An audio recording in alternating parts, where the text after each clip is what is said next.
नमस्कार दोस्तों, स्वागत हमारे YouTube channel target physics classes में। दोस्तों, दिल्ली सल्तनत का ये पार्ट नंबर 3 दोस्तों। इसमें हमने टॉप 11 क्वेश्चन को शामिल किया जो कि आपकी परीक्षा की दृष्टि से काफ़ी महत्वपूर्ण है। ये वीडियो दोस्तों आपका जो आर का पेपर होने वाला है, PCS आपका जो 2025 में होगा, BPSC TRE 4.0 के लिए काफ़ी रामबाण है दोस्तों। और आपका जो रीट एग्ज़ाम का लेवल 2 है, ठीक है, 6 to 8 का, ये आप ही आपका इसके लिए भी काफ़ी महत्वपूर्ण वीडियो दोस्तों। तो चैनल पर अगर पहली बार विजिट कर रहे हैं तो इसको प्लीज़ सब्सक्राइब कर लीजिएगा और वीडियो को शेयर भी कीजिए, ठीक है। बहुत महत्वपूर्ण वीडियो दोस्तों, इसका हम 4-5 पार्ट में लेकर के अध्ययन करने वाले हैं दोस्तों। और काफ़ी सिलेक्टेड क्वेश्चन हम आप लोग सभी लोगों के बीच में ला रहे हैं जो कि आपकी परीक्षा की दृष्टि से अति महत्वपूर्ण है। तो आइए देखते हैं दोस्तों, शुरू करते हैं। क्वेश्चन नंबर 1, दिल्ली के किस सुल्तान को इतिहासकारों ने विरोधों का मिश्रण बताया है? विरोधों का मिश्रण क्यों कहा दोस्तों? क्योंकि इसका जो जीवन था दोस्तों काफ़ी सारा उठा पटक भरा रहा। जो भी इसके द्वारा डिसीजन लिए गए, राजधानी परिवर्तन, सिक्के का जो है बदलना, ठीक है, तो बहुत सारा जो था इसका जीवन था काफ़ी ज़्यादा संघर्षमय रहा है, ठीक है। तो बहुत ज़्यादा इसका विरोधों का मिश्रण बताया कई सारे इतिहासकारों ने।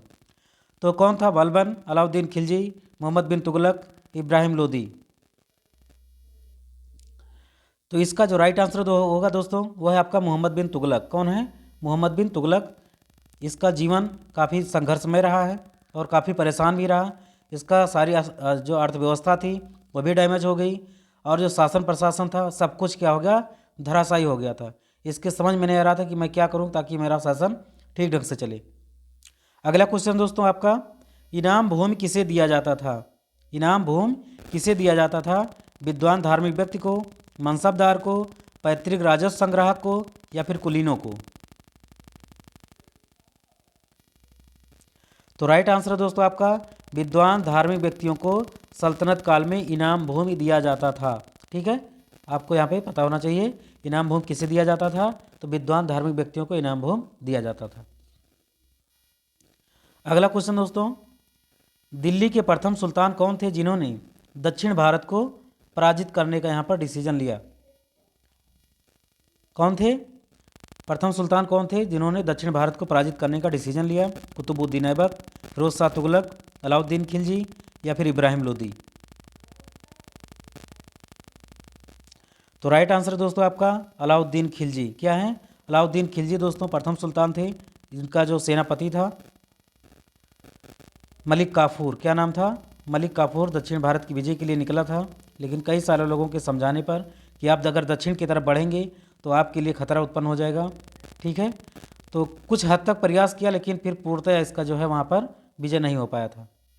अगला क्वेश्चन है, ये यात्री इब्न बतूता कहाँ से आया था? यात्री इब्न बतूता कहाँ से आया था? मोरक्को, फारस, तुर्की या फिर मध्य एशिया? तो इब्न बतूता आया था दोस्तों कहाँ से? मोरक्को से। कहाँ से? मोरक्को से आया था। 1333 ईस्वी में आया था दोस्तों, मोहम्मद बिन तुगलक के शासनकाल में। किसके शासनकाल में? मोहम्मद बिन तुगलक के शासनकाल में, जो कि आप लोगों ने इसके पहले अभी देखा। यह अफ्रीकी देश था दोस्तों। अगला क्वेश्चन है, हिंदू शाही राज्य का कौन सा शासक तुर्कों से बार बार पराजित होने के कारण ग्लानिवश आत्मदाह कर लिया? हिंदू शाही राज्य का कौन सा शासक था जो कि तुर्कों से बार बार पराजित होने के कारण ग्लानिवश आत्मदाह कर लिया? जयपाल, आनंदपाल, त्रिलोचनपाल या फिर भीमपाल? तो राइट आंसर दोस्तों आपका आनंदपाल था। कौन था? आनंदपाल था। बार बार तुर्कों से पराजित होने के कारण इसके समाज में स्थिति बहुत ज़्यादा छवि इसकी खराब हो गई थी। इस वजह से इसने क्या कर लिया? आत्मदाह कर लिया, अपने आप को जला लिया। अगला क्वेश्चन है, महमूद गजनवी के साथ आने वाले इतिहासकारों में कौन शामिल नहीं था? आपको ये बताना है कि कौन शामिल नहीं था। आपको यहाँ पर ध्यान देना है।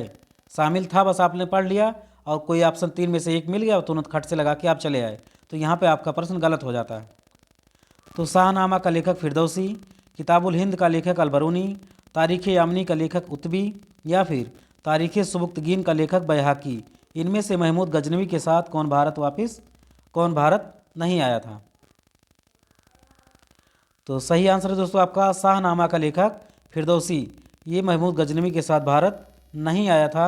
बाकी किताबुल हिंद का लेखक अलबरूनी, तारीख़ यामनी का लेखक उतबी और तारीख़ सुबुक्तगीन का लेखक बैहाकी, ये तीनों लोग इसके साथ में आए थे, अल-बरूनी, उतबी, बैहाकी। अगला क्वेश्चन दोस्तों, भारत में मुस्लिम राज का संस्थापक किसे माना जाता है? मोहम्मद गौरी, इल्तुतमिश, अकबर या फिर बाबर? तो इसका जो राइट आंसर दोस्तों वह है आपका मोहम्मद गौरी। ठीक है, मोहम्मद गौरी दोस्तों 1175 ईस्वी में आता है भारत पर आक्रमण करने के लिए, और इसी के द्वारा जो कुतुबुद्दीन ऐबक था इसी का गुलाम था, और फिर इसने 1206 ईस्वी में गुलाम वंश की स्थापना भी किया था। तभी से क्या है, इसी की वजह से क्या है, भारत में मुस्लिम राज के जो है स्थापना यहाँ पर होता है कुतुबुद्दीन ऐबक के द्वारा, लेकिन लाने का श्रेय किसको है? इसी को। अगला क्वेश्चन दोस्तों, लाख बख्श के नाम से जाना जाने वाला भारतीय शासक कौन था?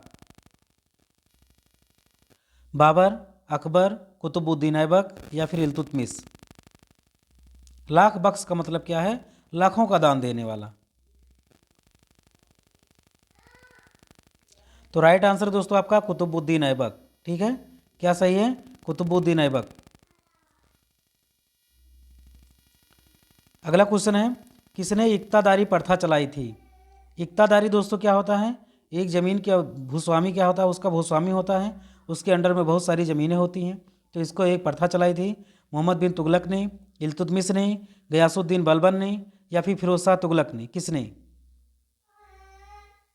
तो राइट आंसर दोस्तों आपका गयासुद्दीन बलबन ने दोस्तों इक्तादारी प्रथा को क्या किया था? चलाया था। अगला क्वेश्चन है, कुतुब मीनार के कार्य को किसने पूरा करवाया? रजिया, कुतुबुद्दीन ऐबक, इल्तुतमिश या फिर बलबन? तो कुतुब मीनार की दोस्तों जो नींव डाली थी वो डाली थी आपकी कुतुबुद्दीन ऐबक ने। नींव किसने डाली थी? कुतुबुद्दीन ऐबक ने, लेकिन इसको जो पूरा करवाया था वो इल्तुतमिश के द्वारा पूरा करवाया गया था। किसके द्वारा? इल्तुतमिश के द्वारा। अगला क्वेश्चन दोस्तों, अल-बरूनी किसके शासनकाल में इतिहासकार था? गजनबी, बलबन, अकबर या फिर मोहम्मद बिन तुगलक? अल-बरूनी दोस्तों सभी लोग जानते हैं, अभी हमने अगले क्वेश्चन में पढ़ा था। अल-बरूनी जो था दोस्तों ये महमूद गजनवी के साथ आया था, और उसी के समय में क्या था, ये इतिहासकार था, यानी कि उस समय की घटनाओं का लिखने वाला यही गजनवी अल-बरूनी ही था। तो ये था दोस्तों आप सभी लोगों के बीच में टॉप 11 क्वेश्चन। आई होप दोस्तों आप सभी लोगों ने इसको पसंद किया होगा, एंजॉय किया होगा। मिलते हैं दोस्तों अगले पार्ट में बहुत जल्द। Thanks for watching. जय Hind. Please subscribe and share. Thank you.